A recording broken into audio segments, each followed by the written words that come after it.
Hey guys, what's going on? ArmCivvy here. It's been a few months. Hope everything's going well. Here I am still talking about the Smith & Wesson SD9. Well, I may not have made a video in a few months, but I've been keeping up with the comments, and I appreciate all the video views that everyone has been gracious to watch on my videos. That's very cool of you guys, and I read every comment that comes in, and I try to get back to as many as I can in a timely fashion. And one recently came up that I just decided I have a few minutes, I might as well just go ahead and make a video to kind of put my mind at ease and maybe put some viewers' minds at ease. Snap cap, I'm just going to throw this in here because I'm going to be pulling the trigger here in a minute. So what I did was, and I discussed this in the original video, I got the spring kit from Apex, and right here you can see this spring right here. That is the striker spring, and this is the actual one that comes with the kit. I removed it and put the original back in. And let me do a trigger pull real quick with my trigger scale, and let's just kind of see where that's at real quick. If I can do it skillfully here.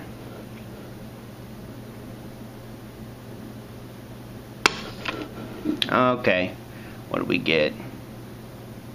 Almost 6 pounds.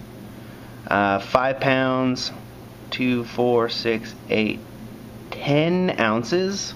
Okay, so 5 pounds, 10 ounces. Let's do one more. Actually, we'll do 2 more because I like to do 3, so kind of get a good idea just to see, and we'll see what we get here.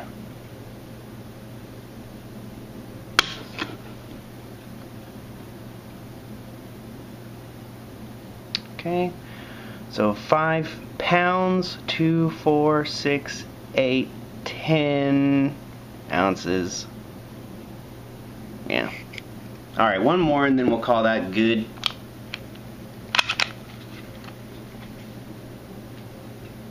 But the moral of the story here is the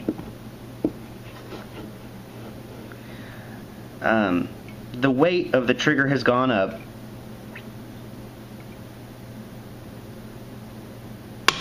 A little bit. Okay.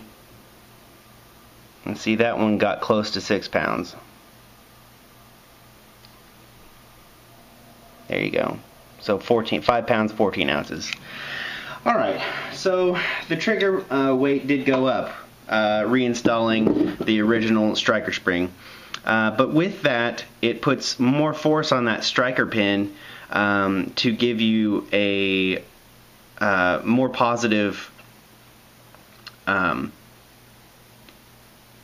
strike on the primer. And so what I was shooting was these old military surplus made in China by Norinco, and I remember these from when I was, a young teenager. My dad had them, and so these things are old. Okay, this is just old ammunition. It's what I had, and so I was getting some light primer strikes on some really junk old ammo, and what I had happen even after I put in the original striker spring is the primer here in the back. It ignited, the bullet shot out, and then it ejected the casing, so the casing went flying out, but the primer actually got stuck like right there. And so it was kind of like half cocked open, just a little bit like that. And I thought at first, I'm like, oh man, I replaced that spring and now I still had a failure of some kind. Well, it's not a failure, it was just the ammo. And so even with the striker spring from the Apex kit, with good ammo, I didn't have any problems. But now I have that peace of mind, so I haven't had any problems now, especially with the original striker spring in there. Okay, so that's kind of put to rest. Yay, yay, we can answer that question. So I carry this gun a lot, and I kind of wanted to show you guys this. And this happens with other guns of mine too. So it's not like this is just to the SD9 here.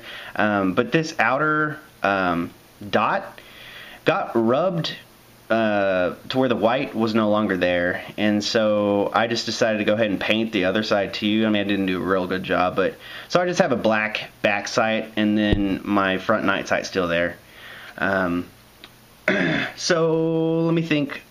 What are some of the things that have happened in the last 11 months since I've owned this gun? Well, this particular model has been discontinued. It is no longer being produced. They make the Smith & Wesson SD9 VE, and it's a chrome slide. You no longer have a front night sight. I think everything else is pretty much the same magazines and all that stuff. So that's kind of nice. And I mean, I don't know for sure, but what I've seen on the website is I don't think they're making the Sigmas anymore. That may just be hearsay, but you know, it's my video, and so I'm just going to go ahead and claim it. They're not making the Sigmas anymore, so you can correct me in the comments, and I'm sure if someone knows better, they'll be chiming in. So so if you happen to have got this gun while it still had a front night sight on it and this melanite coating, good for you, congratulations. Welcome to the small group of us. No one probably gives a crap, but it's kind of cool to me. I think this is, I like this, the black better, the melanite coating, than the chrome slide. I mean, just for personal preference, I just kind of like it. But you can get this same gun, and it's the same price as far as I've been able to tell. And so, but I've got to tell you, if you're kind of thinking about either this gun or getting a Glock or the M&P, you know, something that I've had a problem with, and I don't see it being resolved anytime soon, is that there just aren't any holsters specifically made for this gun out there right now. And I've contacted Dale Fricky, the guy who does like the Archangel like appendix carry, which is what I've been trying to get into. I want to start trying to do appendix carry. Well, you know, I kind of went back and forth a little bit with him on email, and you know, that was probably about 4 months ago, and I haven't heard anything lately. I asked him if he's going to be making a holster for this gun, and he asked if, you know, the Sigma holster would work for this gun, and I don't think it will. This trigger guard is different. This trigger guard is shaped like the M&P trigger guard, and that Sigma is more rounded, and I talked about that in one of my last videos about this gun. And so it won't work because a lot of those Kydex holsters work on friction from the trigger guard, so it really has to be the appropriate shape. And I went to a gun shop in my local area that I do all my range shooting videos at, and they have a lot of Blade Tech holsters, and their Smith & Wesson section was pretty sparse. It was pretty sparse. So I didn't have a whole bunch to choose from, but I looked at the M&P, and I don't think it's going to work. They form it pretty tight to the M&P design at the front of the muzzle, and so the muzzle probably would not fit appropriately in there. So that's not going to work either. So I've just been sticking with, and do I have it nearby? Yeah, I do. Just this, you know, $2 piece of nothing.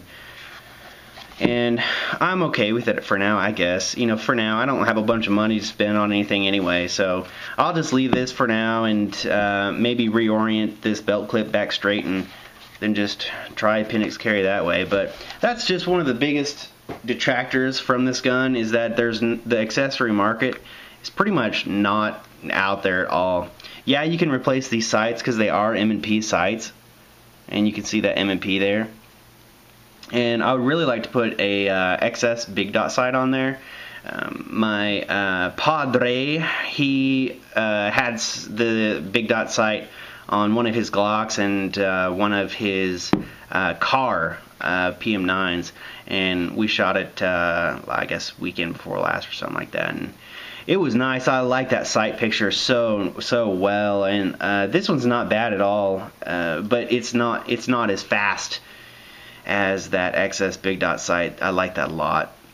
So anyway, man, I'm trying to think if there's any other questions that had come up in the last year almost. It's almost been a year. Nah, not really. It's been like 10 months or so since I put that video up. Well, I will say the wear has been really nice. This melanite finish is just great. I've been really happy with that. So bonus points there.